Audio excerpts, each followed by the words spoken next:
Letter वैदिक period 1600 BCE। वैदिक civilisation रुकती नहीं, बल्कि और पावरफुल हो जाती है। अर्ली वैदिक पीरियड में आर्यन ट्राइब्स पंजाब की नदियों के आसपास रहते थे। उनकी सोसाइटी पैस्टोरल थी, उनके राजा ट्राइबल लीडर्स जैसे होते थे और उनकी लाइफ का सेंटर था ऋग्वेदा। लेकिन 1000 BCE के बाद इंडियन हिस्ट्री में एक बड़ा ट्रांसफॉर्मेशन स्टार्ट होता है। वैदिक सोसाइटी ड्रामेटिकली चेंज होने लगती है। पंजाब से चलकर ये सिविलाइजेशन गंगा वैली तक पहुंच जाती है।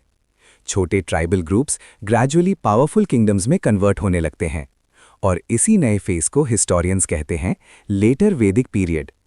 लेकिन सबसे बड़ा सवाल ये है, अर्ली वैदिक के बाद वैदिक सोसाइटी इतनी ड्रामेटिकली चेंज क्यों हुई और कैसे जन्म हुआ कुरु और पांचाला जैसे पावरफुल स्टेट्स का।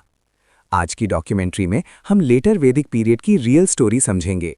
और अगर आप इंडियन हिस्ट्री को स्टोरी के फॉर्म में समझना चाहते हैं तो चैनल को सब्सक्राइब जरूर कीजिए, क्योंकि यहाँ हम हिस्ट्री को सिर्फ फैक्ट्स नहीं बल्कि एक कंप्लीट स्टोरी के रूप में एक्सप्लेन करते हैं। चलिए स्टोरी स्टार्ट करते हैं। लेटर वैदिक पीरियड का टाइम रफली 1000 BCE से 600 BCE तक माना जाता है। ये पीरियड रिप्रेजेंट करता है अर्ली वैदिक और लेटर वैदिक सोसाइटी के बीच का ट्रांजिशन। अर्ली वैदिक पीरियड में आर्यंस मेनली रहते थे पंजाब रीजन में। ऋग्वेद में इस रीजन को कहा गया है सप्त सिंधु, यानी 7 रिवर्स की लैंड।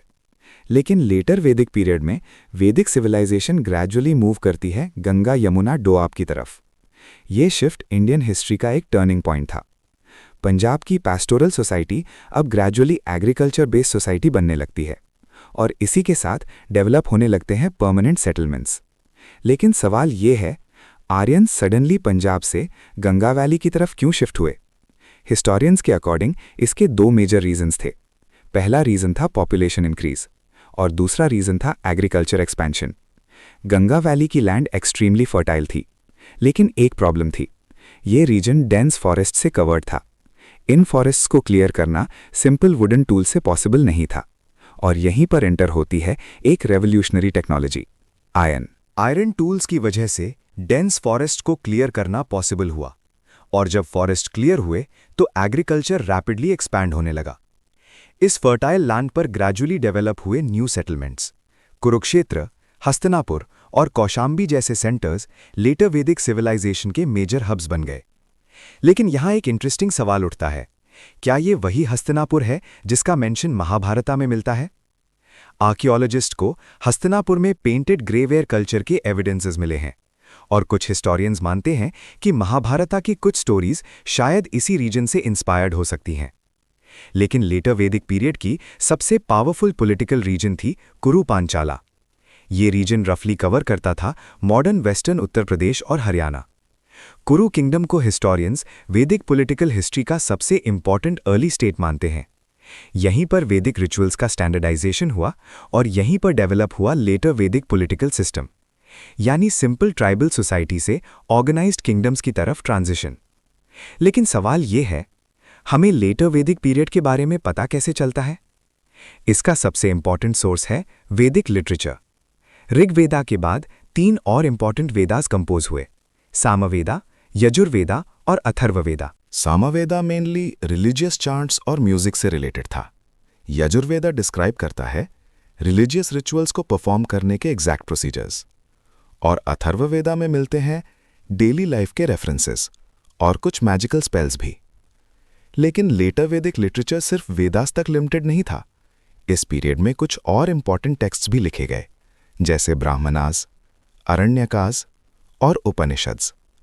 ब्राह्मणास मेनली एक्सप्लेन करते हैं वैदिक रिचुअल्स का मीनिंग। अरण्यकास फॉरेस्ट ट्रीटिसेस थे जो स्पिरिचुअल प्रैक्टिसेस से रिलेटेड थे और उपनिषद्स इंट्रोड्यूस करते हैं इंडियन फिलॉसफी के डीप आइडियाज, जैसे ब्रह्मन, आत्मन और अल्टीमेट रियलिटी का कॉन्सेप्ट। लेकिन सवाल यह है, वैदिक सोसाइटी में इतने कॉम्प्लेक्स रिचुअल्स की जरूरत क्यों पड़ी? इसका जवाब छुपा है लेटर वैदिक इकोनॉमी में। अर्ली वैदिक पीरियड में सोसाइटी मेनली पैस्टोरल थी, कैटल वेल्थ का मेन सोर्स था। लेकिन लेटर वैदिक पीरियड में एग्रीकल्चर डोमिनेंट बन जाता है। वीट, बार्ली और राइस जैसे क्रॉप्स ग्रो होने लगते हैं। आयरन प्लाव और टूल्स की वजह से एग्रीकल्चर प्रोडक्टिविटी इंक्रीज हुई। और जब एग्रीकल्चर इंक्रीज हुआ तो विलेजेस और सेटलमेंट्स रैपिडली ग्रो होने लगे। ट्रेड भी ग्रेजुअली एक्सपैंड होने लगा और कुछ रीजन्स में प्रोटो अर्बन सेंटर्स डेवलप होने लगे। लेकिन इकोनॉमी के साथ साथ सोसाइटी में भी एक बड़ा चेंज आया। लेटर वैदिक पीरियड में वर्णा सिस्टम ग्रेजुअली रिजिड होने लगता है। अर्ली वैदिक सोसाइटी में वर्णा डिविजन्स रिलेटिवली फ्लेक्सिबल थे, लेकिन लेटर वैदिक पीरियड में ये सिस्टम स्ट्रक्चर्ड और हायरार्किकल बन गया। सोसाइटी डिवाइड हो गई 4 मेन वर्णास में: ब्राह्मण, क्षत्रिय, वैश्य और शूद्र। ब्राह्मण्स कंट्रोल करते थे रिलीजियस रिचुअल्स, क्षत्रियास कंट्रोल करते थे पॉलिटिकल पावर, वैश्यास एग्रीकल्चर और ट्रेड में इन्वॉल्व थे और शूद्रास को सोसाइटी में लोएस्ट स्टेटस दिया गया। इसी पीरियड में किंग की पावर भी इंक्रीज होने लगती है। अर्ली वैदिक असेंबलीज जैसे सभा और समिति ग्रेजुअली वीक होने लगते हैं और किंगशिप ग्रेजुअली स्ट्रॉन्गर हो जाती है। इन लेटर वैदिक पीरियड का एंड भी इंडियन हिस्ट्री में एक नई फेज की बिगिनिंग था।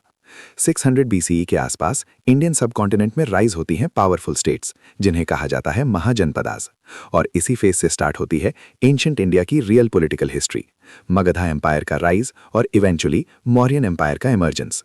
लेकिन सबसे बड़ा सवाल अब भी बाकी है, कैसे स्मॉल ट्राइबल स्टेट से 16 पावरफुल महाजनपदास का जन्म हुआ। इस मिस्ट्री को हम एक्सप्लोर करेंगे नेक्स्ट डॉक्यूमेंट्री में। अगर आप एंशिएंट इंडिया की रियल हिस्ट्री डीप और इंटरेस्टिंग वे में समझना चाहते हैं तो चैनल को सब्सक्राइब जरूर कीजिए, क्योंकि नेक्स्ट वीडियो में हम डिकोड करेंगे महाजनपदास की कंप्लीट स्टोरी।